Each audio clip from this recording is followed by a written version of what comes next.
Innal hamdalillah nahmaduhu wa nasta'inuhu wa nastaghfiruh wa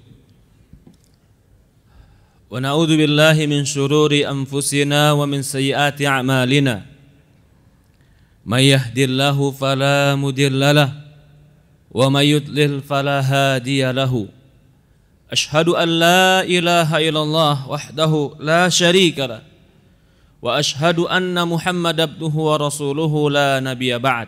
Qala Allah subhanahu wa ta'ala fi kitabihil karim. Ya ayyuhalladzina amanu taqullaha haqqa tuqatih fala tamutunna illa wa antum muslimun. Wa qala Allah subhanahu wa ta'ala ya ayyuhalladzina amanu taqullaha wa qulu qawlan sadida yuslih lakum a'malakum wa yaghfir lakum dhunubakum wa may yuti'illaha wa rasulahu faqad faza fawzan 'azima. Fa inna asdaqal hadithi kitaballah wa khairul hadi nabiyina Muhammadin sallallahu alaihi wa ala alihi wa sahbihi wa sallam. Wa syarrul umuri muhdatsatuha fa inna kulla muhdatsatin bid'ah fa inna kulla bid'atin dhalalah fa inna kulla dhalalatin finnar. A'adzani wa iyyakum minan nar ya ibadallah. Usikum wa nafsi bitaqwallah faqad fazal muttaqun. Para hadirin jamaah salat Jumat yang dimuliakan dan dirahmati Allah Subhanahu wa taala. Pertama-tama kita panjatkan puja dan puji syukur kita hanya kepada Allah Subhanahu wa taala Rabbal alamin. Serta salawat dan salam selalu kita curahkan kepada Nabi kita Muhammadin sallallahu alaihi wa ala alihi wa sahbihi wasallam, kepada keluarganya, kepada para sahabatnya, juga orang-orang yang mengikuti dan mencintainya sampai hari kiamat. Ya ibadallah, kalau kita menghitung nikmat Allah, tentu kita tidak akan pernah bisa menghitung nikmat Allah. Di antara nikmat Allah yang terbesar yang Allah berikan kepada kita, alam naj'al lakum 'ainain wa lisanan wa safatain.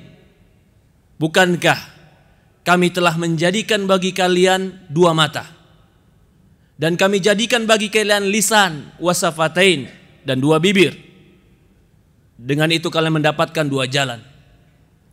Dikaitkan di dalam ayat ini mata, mulut dengan jalan hidup. Sama seperti Al-Quran ayat yang lain. Walladzi ansha'akum wa ja'alakumus sam'a wal basar wal absar wal af'idah qalilan ma tashkurun. Kata Allah Subhanahu wa taala, Allah yang menjadikan bagi kalian absar, Allah menjadikan bagi kalian pendengaran, penglihatan, wal af'idah, akal. Qalilan ma tadhakkarun, dan sedikit bagi kalian yang memahaminya. Walladzi akhrajakum min butuni ummahatikum la ta'lamuna syai'an. Dalam ayat yang lain Allah berfirman, Allah yang mengeluarkan kalian dari perut ibu kalian yang kalian tidak tahu apapun. Wa ja'alakumus sama'. Kemudian Allah jadikan kalian pendengaran, Allah jadikan kalian penglihatan, Allah jadikan bagi kalian af'idah, akal.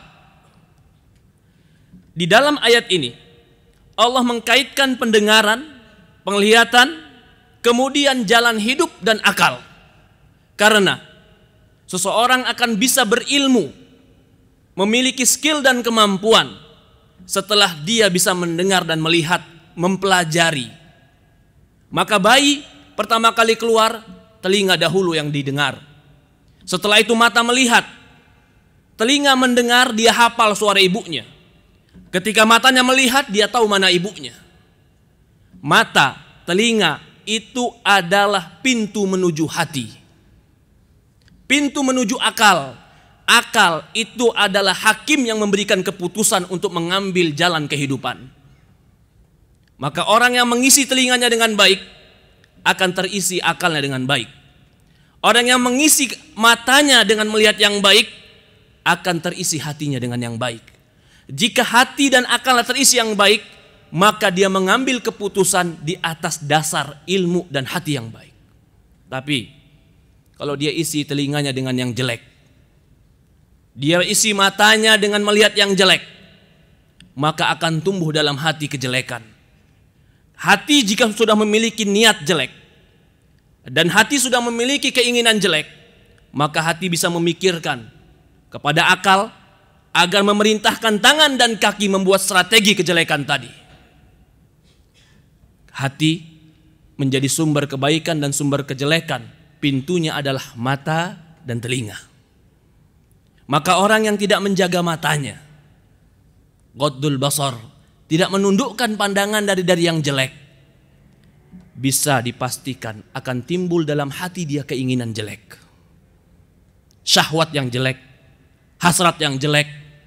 Kalau dia melihat wanita yang bukan mahramnya, akan tumbuh syahwat yang tidak halal. Kalau dia melihat orang lain yang selalu di atasnya, akan tumbuh rasa iri dan dengki. Kalau dia mendengar berita yang membangkitkan birahinya, akan terbetik hati untuk melakukannya. Kalau iman tidak ada, hati akan melakukan dan berpikir, mencari kesempatan, mengatakan kepada kaki dan tangan, buatkan strategi supaya aku bisa mengaplikasikan syahwatku. Tapi ketika ada iman akan bertempur dengan hati yang membisikkan kejelekan. Hati itu nggak pernah tahu wanita yang cantik. Yang tahu wanita cantik atau bukan itu adalah mata. Tapi mata mengabarkan kepada hati, dia adalah cantik. Hati akhirnya menimbulkan keinginan. Keinginan ini jika tidak dibandingkan dengan keimanan, maka keinginan ini akan teraplikasikan menjadi sebuah perbuatan. Orang yang menjaga hatinya haruslah menjaga pandangannya. Orang yang menjaga hatinya harus menjaga telinganya. Maka Allah Subhanahu wa taala berfirman dalam Al-Qur'an di dalam surat An-Nur,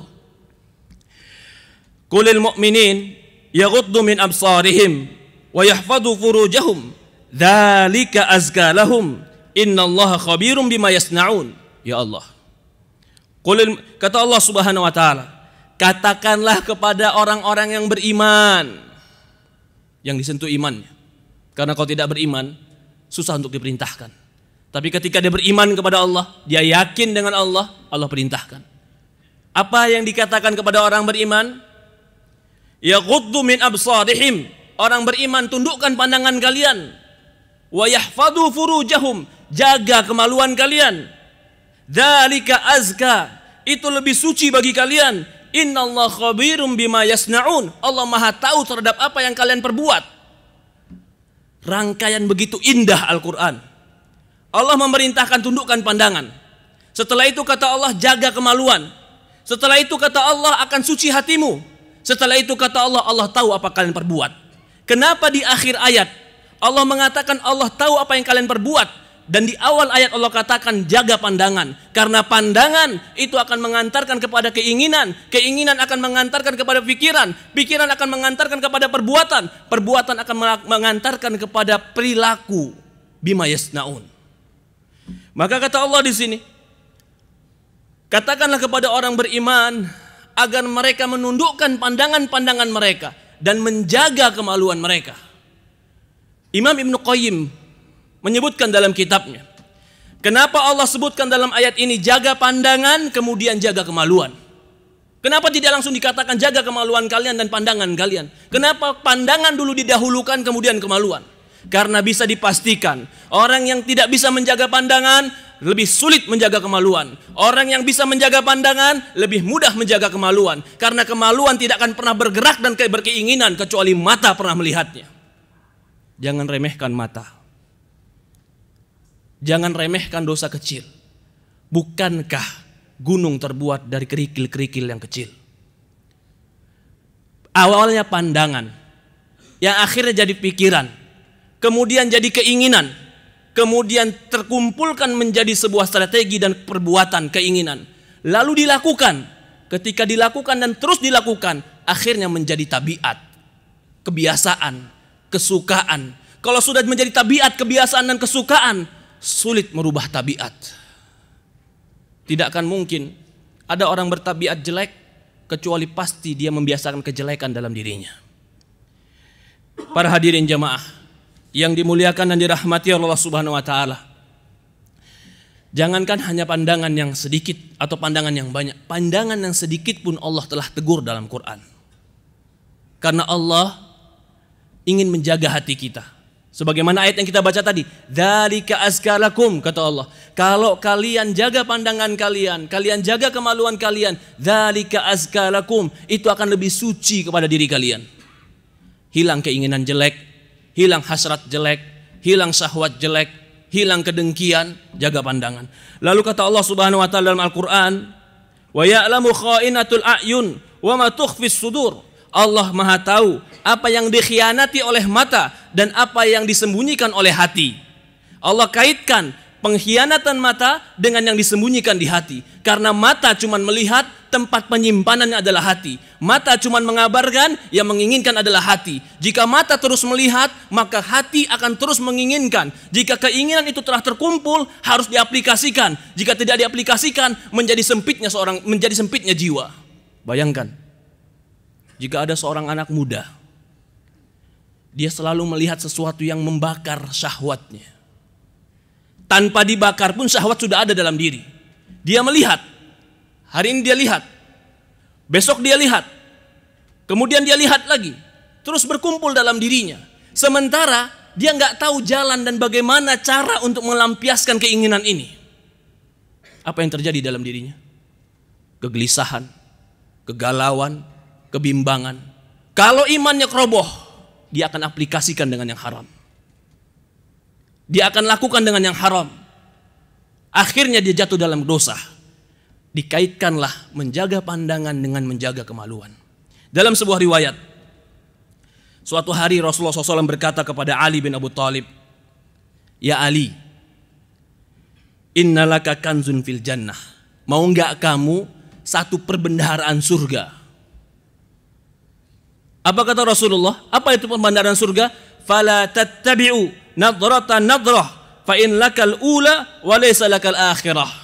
Jangan kau ikuti pandangan kemudian pandangan berikutnya.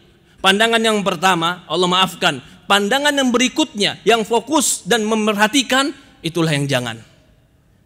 Lalu kata Rasulullah SAW, fa innakal ula wa laysa lakal akhirah. Boleh kau melihat sepintas, tapi jangan kau terus memperhatikannya. Hadis ini sebenarnya menjadi pelajaran bagi kita. Pelajaran yang sangat penting. Kalau orang bilang, "Ustadz, jaga pandangan. Kalau begitu apakah saya di rumah? Apakah saya tidak kerja? Apakah saya harus berdiam diri?" Yang dilarang adalah pandangan yang kedua. Maksudnya adalah pandangan yang fokus dan menikmati. Hanya pandangan sekejap dan melihat, lalu memalingkan muka, dan dia memalingkannya karena Allah, malah dia mendapatkan pahala. Karena dia memalingkannya takut kepada Allah Subhanahu wa taala. Barang siapa man taraka syai'an lillah awadallahu khairum min. Barang siapa yang meninggalkan sesuatu karena Allah, Allah akan gantikan lebih baik daripada dia. Allah gantikan yang lebih baik untuk dia. Ya ibadallah. Ada sebuah kisah. Seorang muadzin dikisahkan oleh Imam Hafidz Ibnu Hajar rahimahullah. Muadzin di kota Mesir di zaman Hafidz Ibnu Hajar. Muadzin ini dulu tidak ada mikrofon. Setiap naik ingin azan, dia naik ke menara masjid agar suaranya terdengar di seluruh kota. Begitu dia naik ke menara masjid, di sebagian kota di Kahirah masih ada orang-orang yang Nasrani. Dia lihat ke bawah, ada rumah seorang wanita cantik Nasraniyah. Awalnya dia melihat, setiap dia naik ke masjid, yang awalnya melihat, lalu dia ikuti pandangan itu. Sampai akhirnya, setiap dia naik, dia melihat apakah perempuan itu harus keluar atau tidak. Begitu dia melihat, dan dia dapatkan wanita itu, yang tadinya hanya betikan, menjadi pikiran. Ini perempuan cantik, ini perempuan luar biasa, ini perempuan yang menarik diriku. Sampai akhirnya dia memberanikan diri datang ke rumah perempuan tadi. Dia datang ke rumah perempuan tadi. Dia katakan pada perempuan itu, "Aku ingin menikahimu." Kata perempuan itu, "Gak mungkin kau menikahi aku. Aku Nasrani, kau Muslim. Bapakku tidak akan pernah mengizinkan aku." Lalu kata laki-laki ini, "Tunjukkan aku bapakmu, biar aku bicara dengan bapakmu." Akhirnya sama bapaknya dibicarakan. Kata bapaknya, "Boleh kau nikahi anakku, silahkan. Tapi kau harus ikut agamaku. karena sudah termabukkan dengan cinta. Pandangan yang telah masuk ke dalam hati. Maka Rasulullah mengatakan dalam sebuah hadis, an-nadhru sahmul masmum. Pandangan itu adalah anak panah yang beracun. Hatinya telah termabukkan dengan cinta. Mabuk minuman masih bisa bangun ketika dia telah sadar dari tidurnya. Mabuk cinta tidak akan ada yang bisa membangunkan dia. Angan-angannya berjalan, keinginannya berjalan, syahwatnya menggebu. Akhirnya dia tinggalkan agama Islam, dia menikah dengan wanita ini. Di malam pertama, dia naik ke tempat yang biasa wanita itu naik, di atas rumahnya. Allah takdirkan, ternyata di malam itu ambruk rumahnya dan laki-laki tadi mati sebelum meniduri wanita ini. Inna lillahi wa inna ilaihi raji'un. Pandangan, dia melihat wanita dan dia mengikuti pandangan itu, hancur. Berapa banyak laki-laki yang hancur jabatannya gara-gara wanita? Berapa banyak laki-laki yang hancur rumah tangganya gara-gara pandangan wanita? Berapa banyak laki-laki yang hancur agamanya gara-gara wanita? Asalnya adalah pandangan.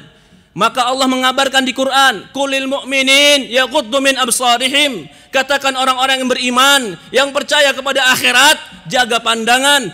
Maka wa yahfadhu furujakum, jaga kemaluan kalian.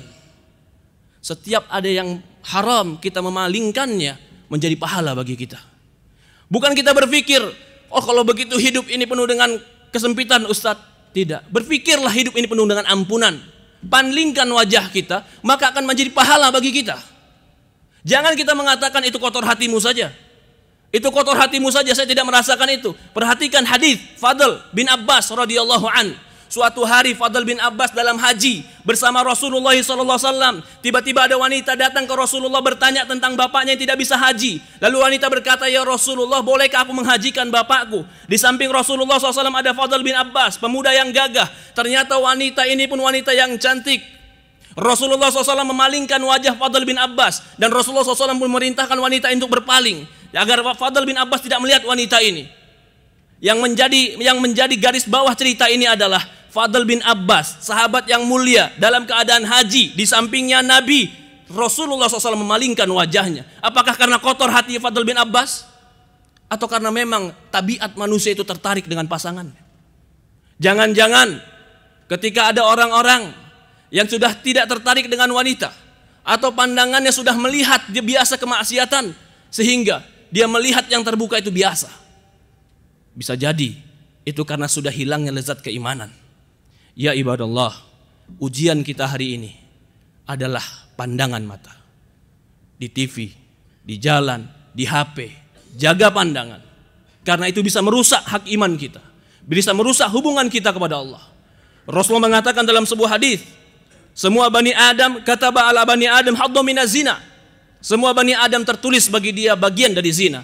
Fal ainani zinahu bin nazar. Maka mata berzina dengan melihat. Allahumma barik barakallahu lakum fil Qur'anil Karim wa nafa'ani wa iyyakum bima fihi minal ayati wa dzikril hakim wa taqabbalallahu minni wa minkum tilawatuh wastaghfiruh innahu huwal ghafurur rahim. Alhamdulillah wassalatu wassalamu ala asyrafi anbiya'il mursalin ala nabiyina Muhammadin sallallahu alaihi wa ala alihi wa sahbihi wasallam. Kalau kita bicara lebih jauh lagi, ada orang yang tidak merasa nyaman ketika berhubungan dengan istrinya. Ternyata ketika dilihat, dia biasa melihat sesuatu yang tidak pantas untuk dilihat. Apa pengaruhnya kepada jiwa? Pengaruhnya besar.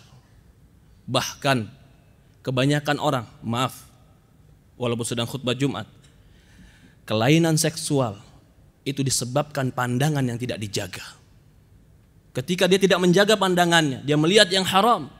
Lalu yang haram yang dia lihat itu seolah-olah sedang berakting yang paling hebat dan paling nikmat. Dia menonton seolah-olah terhipnotis dengan kehebatan itu. Sampai dia berangan-angan seandainya aku melakukan itu. Lalu ketika dia melakukan, dia anggap itulah yang terbaik. Itu adalah syaitan. Itulah adalah gangguan-gangguan syaitan. Maka jaga pandangan kalau mau jaga hati kita. Jaga pandangan kalau mau baik hidup kita. Jaga pandangan kalau mau jaga iman kita. Semua manusia, laki-laki, perempuan, jaga pandangan. Bahkan dalam Quran Allah tidak memerintahkan laki-laki saja yang menjaga pandangan, perempuan pun menjaga pandangan. Qulil mu'minat yaqdudna min absarihinna. Katakan kepada perempuan-perempuan, tundukkan pandangan-pandangan mereka. Menundukkan pandangan karena Allah menjadi sebuah pahala. Disebutkan oleh para ulama di antara faedah. Kalau kita menundukkan pandangan, maka yang pertama akan merasakan manisnya iman. Ketika Allah sebutkan dalam surat An-Nur tadi, kalau kalian menundukkan pandangan, lalu di akhirnya Allahu nurus samawati wal ard. Allah lah cahaya langit dan bumi. Kenapa Allah kaitkan cahaya dengan menundukkan pandangan? Karena orang yang menundukkan pandangan, hatinya akan bersih dan Allah Subhanahu wa taala akan berikan cahaya dalam hatinya. Ketentraman dalam hatinya, ketenangan dalam hatinya, kemanisan iman dalam hatinya. Yang dengan itu dia mudah baca Quran, yang dengan itu dia mudah sholat malam, yang dengan itu dia mudah untuk menangis kepada Allah, yang dengan itu dia merasakan lezatnya ibadah. Jangan-jangan hilangnya lezatnya ibadah kita karena kita maksiat kepada Allah. Jangan-jangan tidak bisa nangisnya mata ini kepada Allah gara-gara kita telah melihat sesuatu yang haram. Jangan-jangan Allah cabutnya nikmat ibadah gara-gara kita telah melakukan maksiat kepada Allah Subhanahu wa taala. Ya ibadallah, cukuplah kalau seandainya satu hukuman ini sudah menjadi sebuah alasan kita tinggalkan kemaksiatan dengan memandang. Alasan mengapa kita harus meninggalkannya? Karena menghilangkan lezatnya iman, karena menghilangkan lembutnya hati untuk menangis kepada Allah, karena menghilangkan bagaimana rasa manisnya ketakwaan kepada Allah Subhanahu wa taala. Para jamaah salat Jumat yang dimuliakan dan dirahmati Allah Subhanahu wa taala, hidup ini ujian. Siapa yang terbaik di antara kita untuk mengaplikasikan firman Allah Subhanahu wa taala? Dan inilah di antara ujian kita. Tapi kalau kita bisa menjalankan perintah Allah, Allah akan berikan kebaikan bagi kita kehidupan dunia dan akhirat. Semoga Allah Subhanahu wa taala rahmati kita, semoga Allah berkahi kita, semoga Allah jaga pandangan kita, jaga telinga kita, jaga hati kita, jaga iman kita. Semoga Allah Subhanahu wa taala memberikan kita husnul khatimah. Semoga Allah tumbuhkan di hati kita membenci kemaksiatan. Semoga Allah Subhanahu wa taala tumbuhkan di hati kita cinta kepada keimanan. Allahumma shalli ala Muhammad wa ala Muhammad kama shallaita ala Ibrahim wa ala Ibrahim innaka Hamidul Majid. Allahumma barik ala Muhammad wa ala Muhammad kama barakta Ibrahim innaka Hamidul Majid. Allahumma nas'alukal huda wat tuqa wal afafa wal ghina. Allahumma arinal haqqa haqqa warzuqna ittiba'ah wa arinal batila batila warzuqna tinabah. Ya muqallibal qulub tsabbit qulubana ala dinika wa tsabbit qulubana ala ta'atik. Rabbana ighfir lana wa liwalidayna warhamhuma kama rabbayana shaghira. Rabbana atina fid dunya hasanah wa fil akhirati hasanah wa qina adzabannar. Walhamdulillahi rabbil alamin.